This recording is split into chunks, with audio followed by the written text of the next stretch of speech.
Kapag may tanong, may sagot. Join ka na sa Tanungan ng Bayan. Tanungan 69. Weeknights mula 6 to 9. What do you want to know? What do you want to learn? Kahit na ano, sa ilalim ng puting ilaw. Kahit tungkol saan, sa ilalim ng buwan. Sasagutin yan ng mga idol mo. Tanungan 69. 6 to 9 p.m. Sa 99.5 IFM. Ang idol mong FM. Kuya Jay! Gina V! 99.5 IFM. Ang idol mong FM. Supay Welcome sa Tanungan 69 na kung saan ang segment na ito ay hatid sa inyo ng Ay sa Gabi at isang quick na introduction lang napaka tunog kasi sa social media ngayon at pati na rin sa mga balita ng mainstream media, mga kasama natin sa industriya, ang kaso na nagganap kamakailan lang, itong tinatawag natin na malagim na nagganap noong January 1, Tina. Yan, ito yung flight attendant na si Christine Dasera. At dahil dyan, itong nangyayari ngayon sa mga Pinoy. Parang lahat ay nagiging detective, no? Ang daming opinion.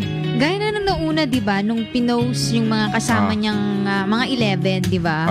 Na parang hinusgahan na agad. Oo. Ay, alam mo naman tayo mga Pinoy kasi, mahilig tayo sa yung comment kagad. Meron lang ginawa, hindi pa natin alam yung buong detalye. Ang dami sa atin. Ang daming mga estupidong mga Pinoy na kahit nakulang sa ebidensya, nagja-jump kagad into conclusions. So, ito ang pag-uusapan natin. Ito ay tungkol sa sinapit nga ng ating napakagandang flight attendant. Yeah. Si Christine Dasera. Ano nga ba nangyari? 23 years old si Christine. Tapos declared siyang dead on arrival ng New Year's Day, January 1. Tapos kasama niya yung mga kaibigan niya. Actually, ano ba yung kwento doon? Actually, 3 yung kasama niya doon. Sana pala pag may ganito, meron din tayo maliit na mga pictures dito. Oo, pala. Sige, gawin natin. So, ganun. 3 yung kasama niya na nag-check-in sa isang hotel sa Makati. Para mag-celebrate sana sila ng New Year's Eve. Oo. Ang daming spekulasyon. Bigla na lang siyang natagpuan kinatanghalian ng isang friend. Ito yung yung isa niyang friend na yung anak ni Claire. Si Gregorio de Guzman. Okay. Sabi naman niya dun sa interview niya ay, paano po naging rape? Bakla po ako. Never po akong nakipag-ano sa girl. Sabi niya. Pero lumabas din, nagkaroon daw sila ng initial na autopsy noon na may mga pasasya di ba? Doon sa initial autopsy. Oo. Tapos sinabi pa nga doon, meron pang semen. No? Tapos kamakailan lumabas din yung lumabas din yung CCTV. Ayan, eto na yung mga kumakalat talaga. Na mga videos niya. At may nakakabuhat sa kanya. Oo. At before niyan, mga mga mag-aalas 5 na yan Before niyan, ito muna. Ito yung video na siya pa yung unang humalik dito. Yun yung sinabi, no? Oo. Kasi sabi nung kahalikan niya rito, is para bang nakita nyo siya pa yung humalik sa akin, sabi. Oo. Pero what do you think, no? Dahil siguro sa sobrang lasing, di ba? Tapos din yung findings kasi nila, aneurysm, yung pero ang sinabi kagad ng mga police, no, case solved. Nung una.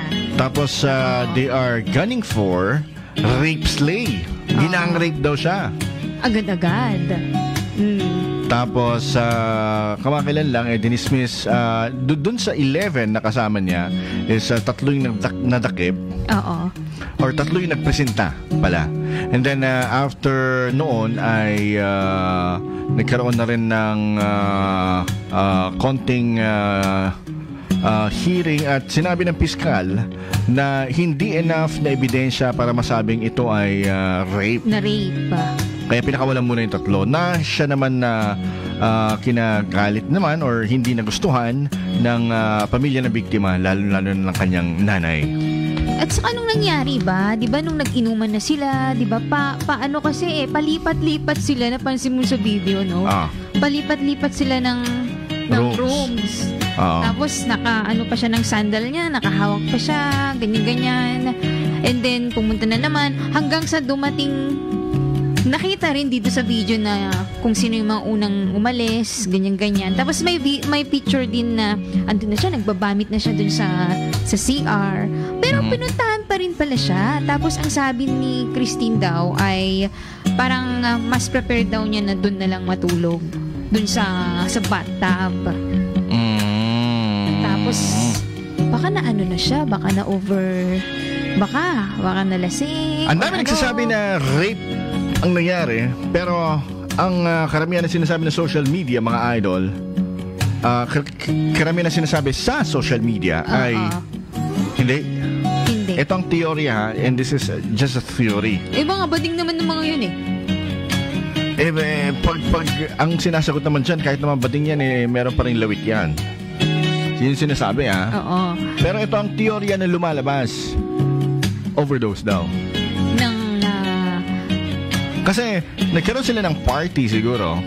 They are saying wag naman sanang drugs, no? This is not yet proven, pero kumbaga na-over yung kalasingan. Na-over yung kung sakali man may drugs na involved, na over yung pagkasabog, pagkabangag, ano? Pagka-high, no? Which is kung ako lang tatanungin, sana hindi na kayo nag-party. Pumunta na lang kayo sa kanilang pamilya, di ba? And never ever do drugs. Yan ang ano Yan ang hindi magandang gawain. Kasi yung drugs, nakakapag-palpitate yan. Well, okay. Sabihin na natin na walang drugs na involve, ano? Pero so, nasobrahan yung pag-inom ng alak. Halo-halo Halo-halo yung ininom nila. Tequila at saka uminom daw siya ng tequila. Tapos yung chaser daw niya, according sa sinabit na statement, ano, tequila at saka rum coke. Nako, halo-halo. Rum na may halong coke. Mahirap yan. At saka lalo na pag hindi mo sanay. Tapos binigla mo na uminom ka. Well, ang opinion ko dyan, ito ay opinion ko lamang, ha? Tama na, nasabihin natin na ito ay ginang rape.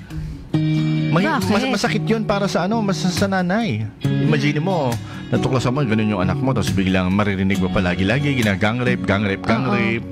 Para bang yun tuloy ang napupunta sa utak ng nanay niya. Pero, and what if hindi totoo nangyari yun, tapos minarkahan na yung 11 na yun. O yung mga Becky, minarkahan na sila ng rapist. So, Becky lahat yung 11?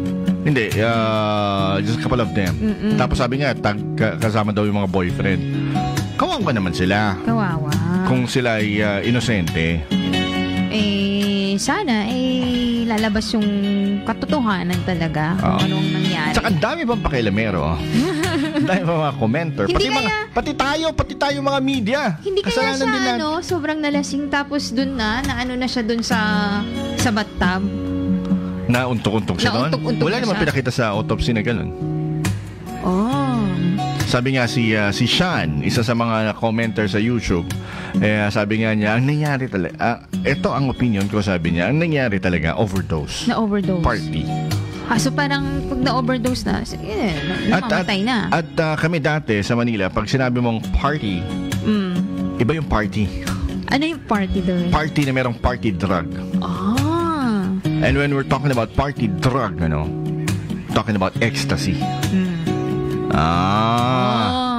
Hindi mo alam yan? Nakakita ka na ng ecstasy? Hindi. Dadala ko.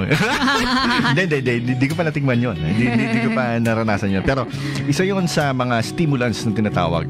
At yung pagka-pronounce nga sa kanya, ano na nga ba yung ano niya, Gina? Yung sabi na kinamatay niya? Ayan, aneurysm. Aneurysm. Sa may ano niya? Aorta, no? Which is dito sa may bandang puso po yun, no? At pag ikaw ay nalagutan doon is talagang dedo ka na yun. Kasi isa yun sa minadaluyan ng ating dugo. Pero, now, ang dami nangyayaring victim blaming. Kawawa naman yung mga di ba? Yung mga nabe-blame na wala naman on both sides, no? Like for example, kasalanan ng babae yan kasi bakit siya makikipag-party na Yun ang una rin nasabi ko nung bakit kasi siya lumabas na mag-isa lang na babae, tapos lalaki lahat or bakla yung mga kasama, supposed to be family yung kasama, diba? Na ikaw ba lalabas ka na magpa-party, tapos ikaw lang yung babae, tapos sila, mga lalaki o mga bakla, pupunta ka ba? So, kailangan din na makinig tayo sa mga magulang natin minsan. At huwag nating idiin itong sa respect muna. Respect muna sa namatay. At the same time, respect din muna habang hindi pa napapatunayan na rapist nga itong mga, sabihin natin, suspect. Mga suspects. Yun.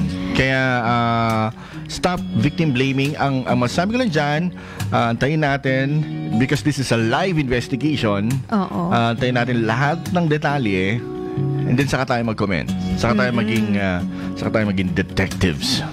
Ayan, shout out tayo sa mga nanonood sa live natin. Yes! Hi kay Alexander Mariano, kay Marlon Bunao Tapuro, kay Ian Espirito.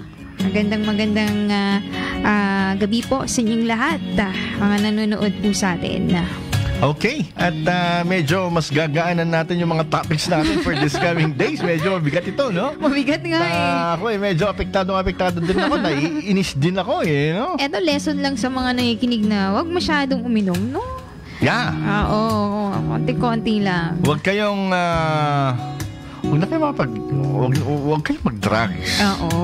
Huwag kayong mga girls, no? Kung may pag-inuman kayo, siguraduhin nyo na, may kasama ka, di ba? Kilalalin mo rin mga kasama mo, di ba? Among others. Oo. Okay, at maraming salamat at magbabalik po tayo. Ako po si Kuya Jay. Ako naman po si Gina V. At ito ang 99.5 IFM. Ang Idol mong FM. Supaya. Tanungan 69.